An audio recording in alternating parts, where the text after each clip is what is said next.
80% of all affairs in marriages start at work. Oh, you're a woman potentially, or you're a woman, you're going into the shark tank essentially, and you're telling the sharks not to bite you. You're like, hey, you need to go against your instincts. Not only do I think men and women generally shouldn't go to school together, I don't even think men and women should work together, especially not in like an office environment. I I, agree. I know you're laughing. I really don't. It's like, look, I worked in the corporate world for 10 years. I know what goes on at the holiday parties. I know when sales kickoffs happen. These things are giant fuck fests when alcohol gets involved. Like you're up until very, very recently, and I'm talking about the last 60 years, like men and women didn't work together. That wasn't a thing. At most, you had maybe an executive and an executive assistant, but you didn't have men and women working together in the same capacity, 2 feet away from each other. And I catch a lot of grief for this, but I'll die on this hill. Like the more that I've talked to people and the more research that I've done and the more I've worked in this sort of, I don't know what you could kind of call it, this space, the more I'm convinced that we are so, people want to say like, we've evolved past these urges or we're not these caveman knuckle draggers. I don't agree with that at all. I think we are still so driven by our inherent biology, our sex drive, our desire for resources. And that's why we do anything. And I think that's why I don't think men and women can be friends, because there's always the ulterior motive that a man wants to sleep with the woman. I don't really think men find women generally interesting or fun to be around unless there's an opportunity for sex to happen or some sort of romance. I really don't. Like, I'm so serious. I don't think, because I think guys will, because I think their brains are telling, my brain is telling me she's really funny and she's really interesting and she's got all these awesome things to say, but really that's your brain saying, I want to bang her, I want to bang her, I want to bang her, please, I want to bang her, please. Say the right things so we can get laid. And then why is there this whole thing called, I don't like saying post nut, but like post nut clarity? You ever wonder why a guy was really into you and then after you guys get it, he never calls you again? Or maybe he doesn't think you're as interesting as you were 10 minutes ago? Because all of those things he thought was telling him, you're super funny, you're super interesting, you're just this amazing web of ideas that I can't wait to unravel. And really it's like, no, dude, you just want to get laid. And I know that sounds barbaric and I know that it sounds out to lunch, but I really, really believe it. Like based on what I've seen, my own research, and just, I think we're at our core, we're still animals. So yeah, I don't think so. I don't think that stuff should happen. I don't think men and women should generally work together. You're putting like let's call it what it is. Men are women's biggest natural predator. Can anybody disagree with that? You can't. I know it's funny, but it's like men are women's biggest predator in the wild, and you're putting them in an environment together where things can happen. And especially as women keep men around that are friends or friendly or work colleagues, signals get crossed, signals get mixed up. And a guy who gets rejected, men generally, now women are worse at taking rejection because it doesn't happen to them, but they usually don't resort to violence.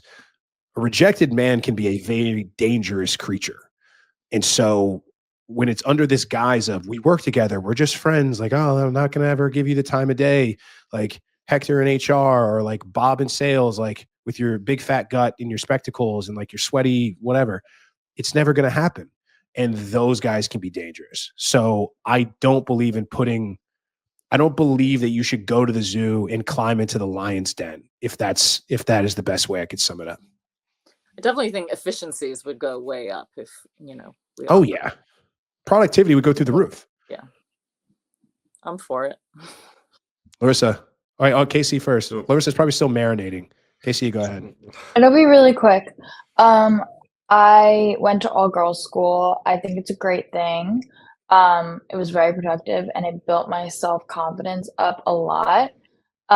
One thing I will add about that is when you're a man in all boys school, you're really awkward around women. Like, yeah, that's true. It's just like they kind of suppress their personalities around women. And I think for the rest of their lives, they're kind of programmed to do that. That's just my opinion, though. They suppress it, basically, or they just don't have experience being around women, and that causes them to be stunted later in life, you're saying? Yeah. I think that's fair. I mean, but I think with anything, there's conditioning that can be unbroken with enough time and effort. But it's like, I mean, teen pregnancy would go to zero. Like that would be a non, I mean, I wouldn't go to zero, but it's like, if you're not around them all day, like there's very little window for that kind of stuff to happen. Um, Yeah. and I think that you're also extremely maladjusted when you're 14, 15, 16, 17, 18, when your hormones are just making every decision for you and you're absolutely going nuts and you can't think or see clearly and you're purely driven by your instincts. That's not a great time to be making decisions about laying down with people and making children, because that, like, that stuff can be utilized elsewhere. Turn that drive and learn things, learn how to build a business, go work out, build yourself up, learn skills.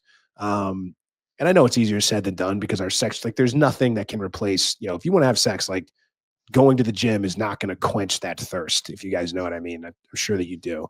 But so I don't know if it's the ultimate answer, but I think that I'd be willing to try it. Anyway. Because of guys being really awkward when they don't have experience with being around women, I'm okay with guys having female friends, with the exception that they have options already. Like they are a guy who has made himself attractive, and he's more friend zoning the girl, and not that he's getting friend zoned and he's waiting around with the hopes that one day maybe she'll change her mind. Yeah. So I wanted to add in, you were talking about like men and women not working together, going to school together, but because of urges taking over and parties being fuckfest, whatever, right? I understand all that, but having that awareness, doesn't that take us a step above, right? Like as we're evolving, I understand those urges are there, but being able to control that, are we not at that point? But no, I don't think we are. I mean, look at the teen pregnancy rates. Like, no, I don't think, I mean, it's like saying, hey man, you're an alcoholic. Why can't you just exhibit some self-control? Why can't you just go to a bar and not drink? Like, you're a drug addict, but why don't I just hand you some heroin and all you got to do is not inject it? Like, I think people have limited willpower. Like, willpower is not an effective, anybody that's ever tried to go on a diet or lose weight strictly on willpower and just will of the mind will tell you that it's a terrible strategy. Like, not a lot gets done on willpower alone. Some people have a lot of it.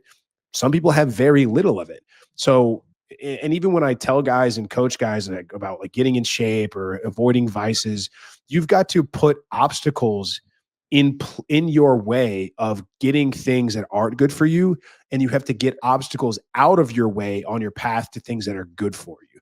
So enacting on these urges, potentially, getting someone pregnant at a young age, going and being with a girl that you're now tied to for the next 18 years, ruining your family financially because you couldn't keep it. It's the amount of self-control that people have to exhibit to override their 100,000-year-old impulse to have sex. I just don't think I think most guys are not getting laid in high school and college because they can't, not because they are abstaining. So that's what I think. I think it's better just to take it off the table or make it extremely, extremely difficult than it is it's like, why are there still criminals? Why can't people just follow the law?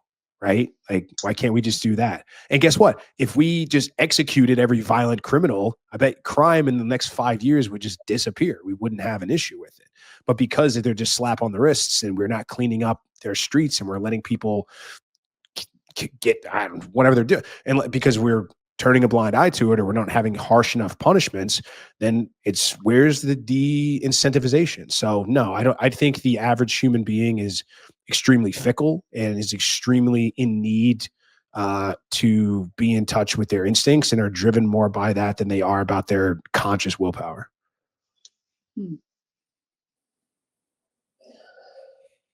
Just even all the time that's lost in flirtation and like mindless conversation that has nothing to do with productivity, I think comes a lot from that sexual tension, and just nobody's productive when there's sexual tension in the air.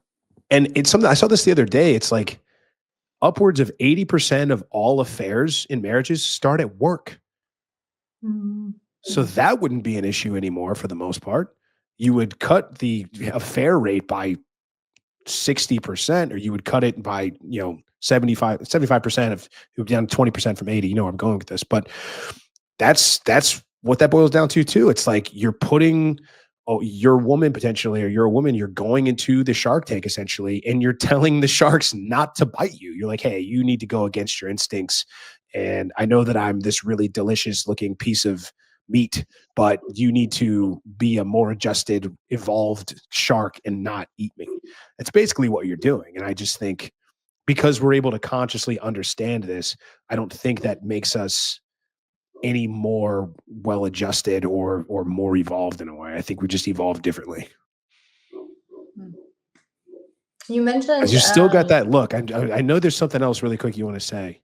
No, it's just, it's Marinating. interesting because I feel like that you're not giving the species that chance, right? By just assuming that, I just find it interesting. That's all. Okay. I find it interesting. Yeah.